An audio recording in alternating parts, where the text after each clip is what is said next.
3 dicas, né, para você poder fazer um tratamento eficaz, né? A gente precisa, né, passar por esses três passos, né, essas 3 dicas que eu tô aqui para te dar, né? E isso com certeza vai fazer um grande diferencial, né, nos teus atendimentos, independente do que você trabalha.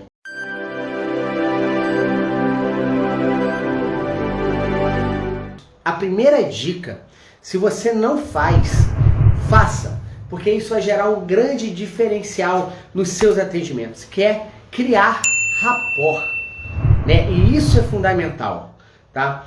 Criar rapport é criar conexão com o seu paciente, né? Eu vejo muitas vezes o terapeuta se preparar para poder fazer o atendimento. E isso é fundamental. Não estou discutindo que o terapeuta ele não precisa. Na verdade, isso é até um passo, né, de quem não faz tem que começar a fazer. Mas, muitas vezes, né, a gente esquece de criar essa conexão com o paciente. Eu vejo muitos colegas que o paciente chega e ele já vai direto querendo fazer o trabalho, né? Querendo fazer a avaliação, já perguntando sobre queixas principais, o que te trouxe aqui, qual é a tua dor, né? Como eu posso te ajudar? E não criam rapport, não criam essa conexão, né? Criar rapport é exatamente isso, é você criar empatia. E muitas vezes quando fala rapport, e eu já vi, né? Eu já vi até mesmo em formações as pessoas querendo criar rapport imitando o outro. Então se um cruza os braços, aí quem está do outro lado vai cruzar os braços. Se alguém bota a mão no rosto, daqui a pouco o outro vai botar a mão no rosto. Isso não é rapport, gente. Desculpa te falar. Isso não é rapport. Você está até estimulando os neurônios espelhos ali para tentar gerar uma conexão. Mas você não vai estar criando uma verdadeira conexão. Criar rapport, use muito isso, é criar essa conexão. Porque enquanto o cliente, o assistido, o paciente, ele estiver fechado, a gente está limitado de acessar ele. Isso vai criar uma dificuldade, né, para a gente achar a causa raiz, né, que gerou aquele sinal, aquele sintoma, aquela doença. Porque muitas vezes ele vai estar fechado, ele está bloqueado, ele está resistente ali. E isso vai gerar dificuldade para você acessar tudo nele, que é necessário para você poder fazer um atendimento eficaz. Independente do que você faça, né, você precisa criar rapport e você precisa dar esse passo, esse primeiro passo para você poder criar o rapport. E esse primeiro passo é o não julgamento. É exatamente. Nós precisamos criar esse vínculo de amor, né? E para que esse vínculo ele seja criado, a gente não pode julgar. Porque quando a gente julga, a gente está colocando as nossas crenças, a gente está colocando as nossas verdades, a gente está colocando a nossa visão entre nós e o paciente. E isso vai bloquear com que você acesse ele. Então se chega alguém já te pedindo uma ajuda, né, ele já está querendo ser o quê? Acolhido ali. Ele não está querendo ser julgado. Ele não está querendo ser criticado. Ele está pedindo uma ajuda. Porque ele já está sofrendo. Porque se ele tem um sintoma, se ele tem uma dor, né, muitas vezes isso já é suficiente para ele. Ele não precisa de mais alguém ali martirizando ele, apontando para ele. Então é muito importante para a gente criar um rapport, criar essa verdadeira conexão. Por isso que eu falei para você, né? Quando a gente fala sobre rapport, não é a gente estar imitando o outro. Ah, o paciente vai para frente, eu vou para frente. O paciente cruza a perna, eu cruzo a perna. O paciente bota a mão no rosto, eu boto a mão no rosto. Não. Criar o verdadeiro rapport, que é essa conexão de amor ali, real, né? Porque lembra, independente da área que você trabalha, você é um instrumento, você é um agente de cura, né? Para que você possa estar ajudando ali, para então você criar essa verdadeira conexão, né? Você precisa se livrar do julgamento.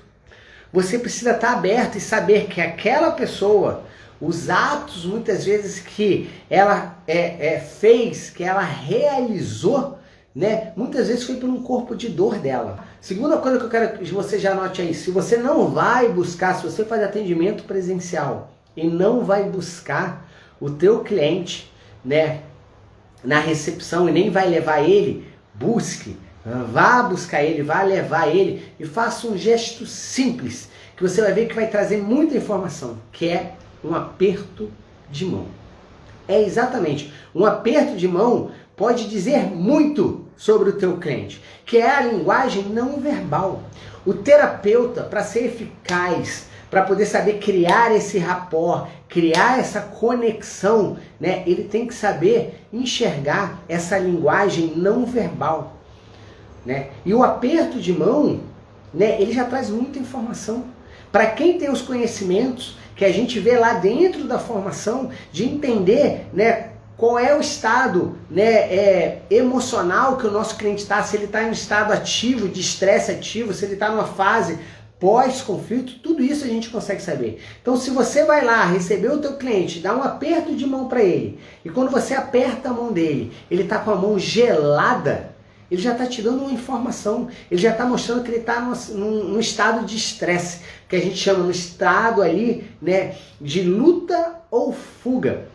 Ele está na fase ativa do conflito dele. Por quê? Né, a gente estuda isso de maneira afunda dentro da formação, mas só para você entender, quando a gente está nesse estado de luta ou fuga, nesse estado de estresse, né, a gente tem vasoconstrição periférica, os vasos sanguíneos das extremidades, eles contraem, então chega pouco aporte sanguíneo nas extremidades, porque todo o sangue é direcionado para os grandes músculos ali, para eu poder lutar ou para eu poder fugir. Então as extremidades, elas ficam frias, então a gente já sabe que aquele cliente, que aquele paciente, ele está no estado de alerta, ele está chegando em fase ativa de estresse para você, né? Então ele já está te dando uma grande informação ali. E outra coisa, quando você aperta a mão, dependendo do gesto que ele fizer com a tua mão, ele também está dando outra informação. Qual é a segunda dica que a gente precisa dar? É fazer uma avaliação precisa.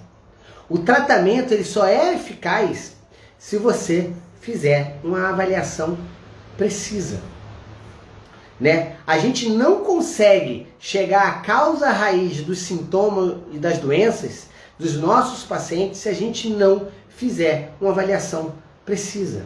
Exatamente, é dedicar tempo ali, é ser um verdadeiro investigador, é mapear, né, aquela origem emocional que a gente vai estar ali buscando. Eu preciso ser um verdadeiro investigador, preciso saber mapear ali, buscar. Não só ter o conhecimento, mas saber buscar ali. Tá? Eu vejo muitas vezes colegas meus que quando vão atender, tenho dor de cabeça, dor de cabeça, tá tudo bem então deita aqui para eu tratar. Ou, é dor de cabeça, você está vivendo um conflito de desvalorização intelectual. Não fez uma avaliação precisa. Então, quanto menos preciso a gente for na nossa avaliação, menos preciso vai ser o nosso resultado. E vamos lá para a última dica, né? Para você poder fazer um tratamento eficaz. Você precisa saber se o sintoma que o teu cliente, que o teu assistido, que o teu paciente está te trazendo é um sintoma de fase ativa de estresse ou é um sintoma de fase resolutiva, de fase pós-estresse, pós-conflito. Sim, porque cada um está me dizendo algo, né? As perguntas que eu faço, a maneira com que eu ajudo no processo de reposicionamento dele, de ressignificação, para ele poder alcançar a autocura dele, é totalmente diferente. Então sim, eu vejo, né, algumas pessoas falarem, todos os sintomas são de fase resolutiva. Não! A maioria dos sintomas podem vir na fase pós-estresse, mas a gente tem sintomas que são da fase de estresse, que mostram que o teu cliente, que o teu paciente que está assistindo está vivendo aquela situação. Então que ele precisa sair daquela situação para ele poder ter a melhora. Enquanto outros sintomas, muitas vezes mostram que ele viveu uma situação estressante, mas às vezes ele não está vivendo mais. Então, não é quando aconteceu, eu preciso trabalhar, buscar onde está a causa primária. Eu vou dar alguns exemplos aqui para você poder entender. Alguns sintomas que são de fase de estresse, de fase ativa, azias, dores de cabeça que comprime, que aperta, isso mostra situação de estresse, que ele está na fase ativa, né? Tensão muscular, que é diferente da dor muscular, tá? Então aquela pessoa que é tensa, você toca, palpa na musculatura dela, ele está com aquela musculatura tensa, parece que não consegue relaxar, é fase ativa de estresse. Diabetes, como a gente falou aqui, é fase ativa de estresse. A pessoa está presa muitas vezes num conflito em balanço, ela está vivendo aquilo ali, né? Depressão é fase ativa de estresse. Medos, gente, é fase ativa de estresse.